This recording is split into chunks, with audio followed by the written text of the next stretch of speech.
Welcome to another exciting episode of Musa and Show. Here is what we have today. Sanibona, kwivideo namuhla sizokhuluma ngoMinister uGayton McKenzie kanye noPapa Penny uMK Party. Izolo kwi-Portfolio Committee uPapa Penny ukhulumile lapha wayese-epha uGayton McKenzie iseluleko mayelana nokusebenza njengomuntu kone-experience. Usebenze for 14 years eyikhansela eward councillor, so ubemeluleka ngokwe-experience. Kodwa ngithe nje angithatha isikhathi ngiyenze le video ngoba kunezinto ezibalekile ayishilo. Inkinga esinayo nje la eSouth Africa iyodwa i-corruption. Ngicela uzwe la. Amabhulu ayisiba. Kodwa amabhulu bakuthiwa kune-budget yendlela. Ebeyenza indlela abe i-2% ukwenzela nikwe i-allocation yokugqibezela. Thina siba ingabi kwindlela ne-budget iphele. Yabona lento eshuwo ubaba uGwede Mantashe la. Hey, iyona inkinga esihlasele yokuthi hey bayeba namba abantu bakaNkuluNkulu. Laba abasebenza as ama public servants, hayi benza isiqiniseko sokuthi beba ngempela. Yilento yenza ukuthi ke i-service delivery kithi ingafiki kahle. Ngenxa yokudiza ne-corruption ekhona, umsebenzi uthelwa abantu abarongo, utholwa abantu abadizile, hayi ngoba bequalified noma bekwazi ukwenza, ngoba labantu kukhona umuntu abamfumbathisa okuthize ebese bayawuthola kumsebenzi. Leyo nto leyo iyawubulala intuthuko efuneka ifike ebantwini. So ngizokuveza futhi nanokuthi kwa DA ebengiyethembile ngithi emveni kokuba iphikisene neANC ukuthi yashaya ngonyawo phansi athi cha iVET ayingakhuphuki ngo2%, nabo kukhona abangakwenzi kahle. Ngizokuveza kule video. Ngicela ke siqale la. Yeah.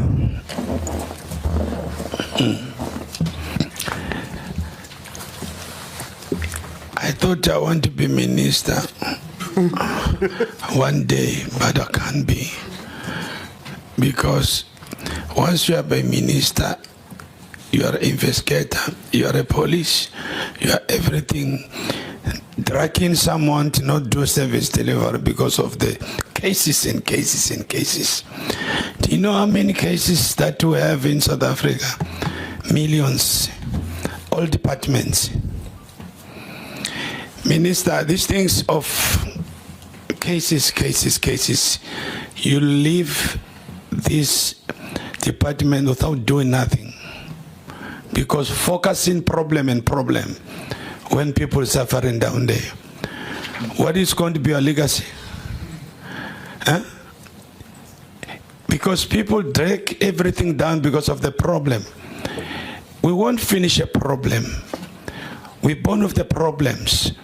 It's only to set, the system of giving away the tenders.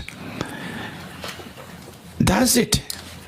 But this problem is going to drag us because like some of the things, we are personal in the things that is happening. Uthi Papa Penny lana minister focusa kwi-service delivery. Uwa-attend nama-case kodwa mawuzochitha isikhathi sakho uzama ukuthi uvula ama-case for izinto ezingenzekanga kahle, abantu lapha bazobetha uwenzi wena umsebenzi ngoba lento ozobuyilungisa ama-case ayisizi. Uzethi into elula ezosilamulela akushintshwe i-system yokukhishwa kwamathenda. Uma ngashintshwa lo system izokwazi ukuthi i-service delivery ifike kubantu ngoba yama-project mahle iyaphuma i-budget, kodwa inkinga manje khona ukuthi izinto azifiki kubantu ngesizathu sokuthi ithenda kuna-corruption eningi kwi-system leyokukhipha amathenda manje. Sizongena-ke kule yathi siphinde simcaphune kancane futhi uPapa Penny. Then to focus in the future. Because these things is just a game. It's a game what we are here for. Sarah Bathman's 243 million. It's not done, but this is 15 million. Our honorable, they say, how much are you spending for SIFSA, for investigation. It's going to be another 5 million. Now we are losing 20 million, 10 million, we are losing another 25 million. How many cases that do you win, department, SIU? How many did you win in the cases like this?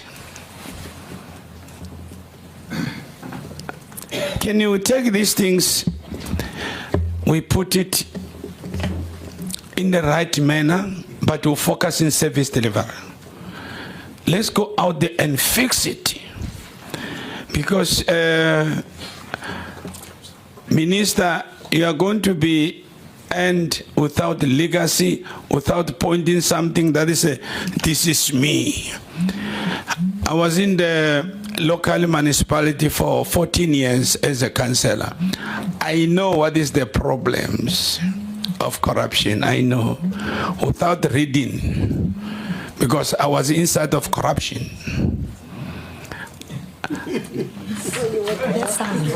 I was inside of the corruption, because once you're a ward councillor, you are the monks of the corruption, because things happen in front of your eyes.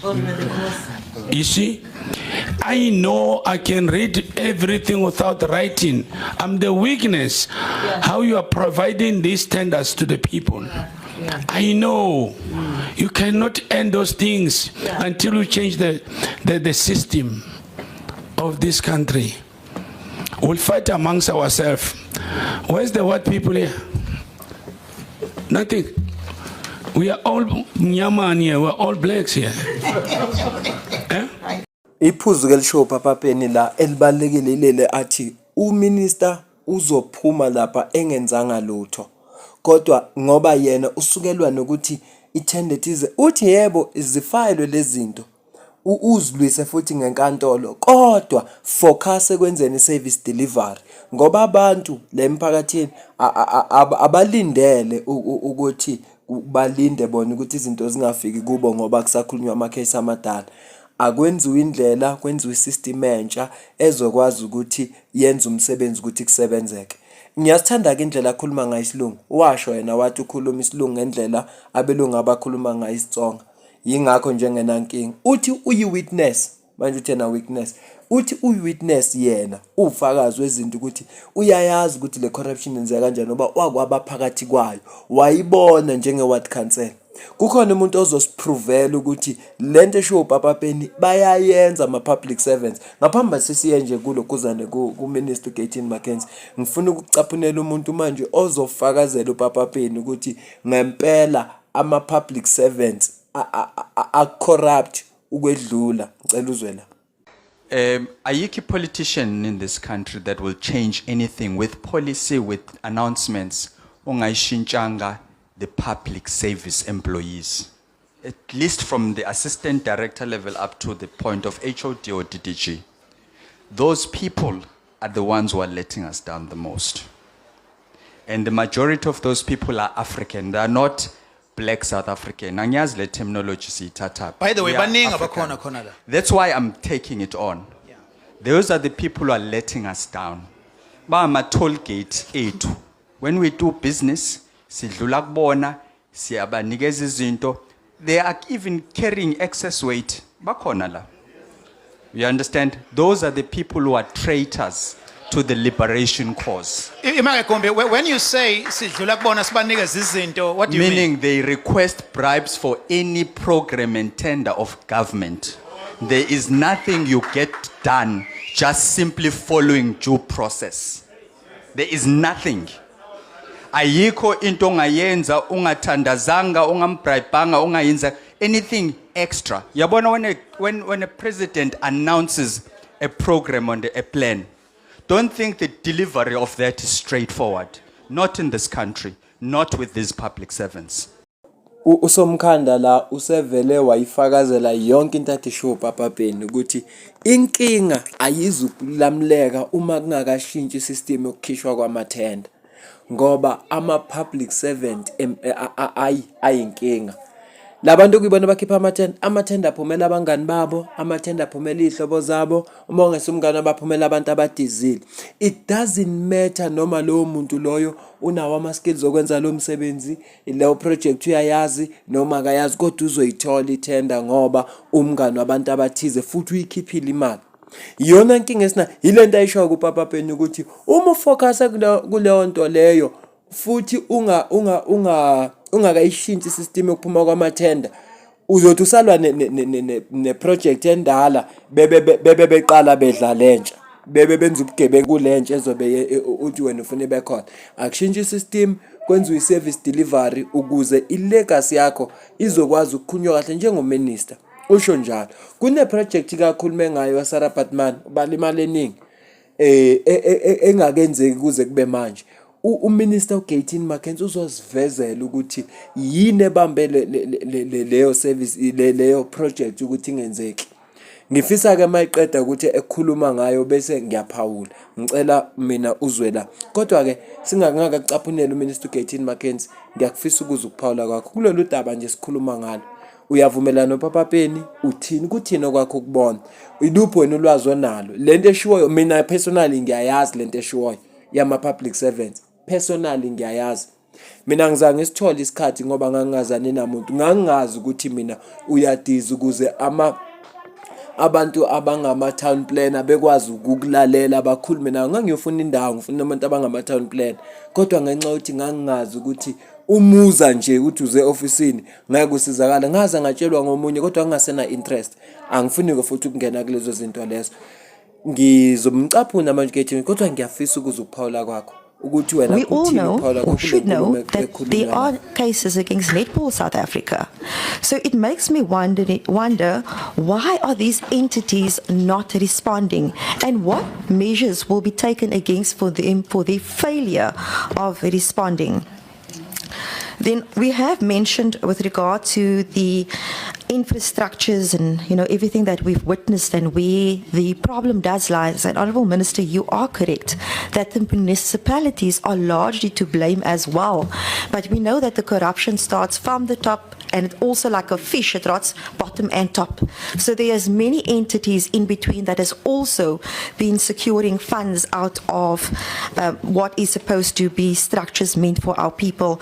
So I'm very concerned as well with regard to the lack of accountability, transparency, and the failure of going after these entities. Because I know that we spend a lot of money, for example, on the court cases. It's shocking the amount of money spent on court cases.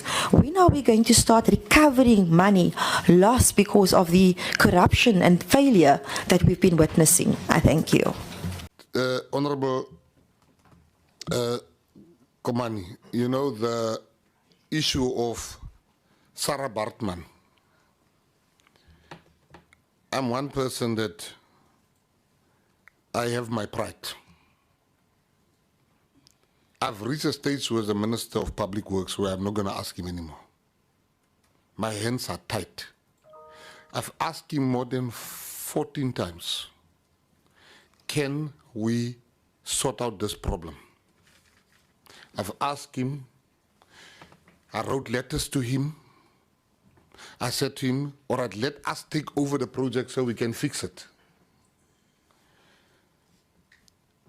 Till today, I don't know, maybe you can tell me, Honorable Komani, what more can I do? Because we have given it over to Public Works. Monies has been corruptly paid out. But legislation stops us from intervening, other than me through the GNU trying to talk to the minister because we are allowed together there. I've had no success whatsoever. I've written him, I will never write him a message again. There's nothing I can do. I want the committee to know there's nothing more I can do other than approaching the president, which I intend to do maybe, or which I should be doing. Because it can't be. I agree with you. And then yazi ungiphoxeleke uMcPherson oMinister we-Public Works uma uzwa ukuthi kune project ka 245 million ebhajwe kubo imali izikhishiwe kodwa nje manje kunokuthi ke implementeke noma esethi ke uMinister uGatin abayithathe bona iproject bekwazi ukuqhubeka nayo ukuze ikwazi ukuthi yenzeke kodwa still ayenzeki. Ngiyadumala mina ngoba bengingayitshela ukuthi ne-DA nayo icorrupt. Ngiyakhumbula ukuthi uMarshall Dlamini we-EFF wathatha igxathu lokuyovula icase kolunye udaba lapho khona yena uminister wathumela i-email inquire ngenye project. Uyazibuza ukuthi yiphi project enakwa yiphi enganakwa. Mabeveza baveza ukuthi ephethwe elinye umunye umlungu omngani wabo iproject ababeyilandelela. So usuyakubona ukuthi hayi man ngathi kwakusho i-EFF ngalesa sikhathi ngenze kuba kwakuyiqiniso. Ngiyadumala ke ngoba mina bengazi ukuthi into moyinika umlungu hawu sukuyinika umuntu ozoyihambisa kahle kakhulu. Yilokhu ke bengithi angikulethe namuhla. Ngiyacela ukuzuphawula kwakho ku comment section. Ulike, usubscribe. Makuvela ama-advert futhi uwabuke 30 seconds nje advert idlala uyibuke hawu uzobe ucontributile financially kule channel. Mina nawe sidibane kwi-video elandelayo kodwa ngiyafisa ukuzwa ukuthi kuthini ukuphawula kwakho ngalolu daba esilulethe namuhla.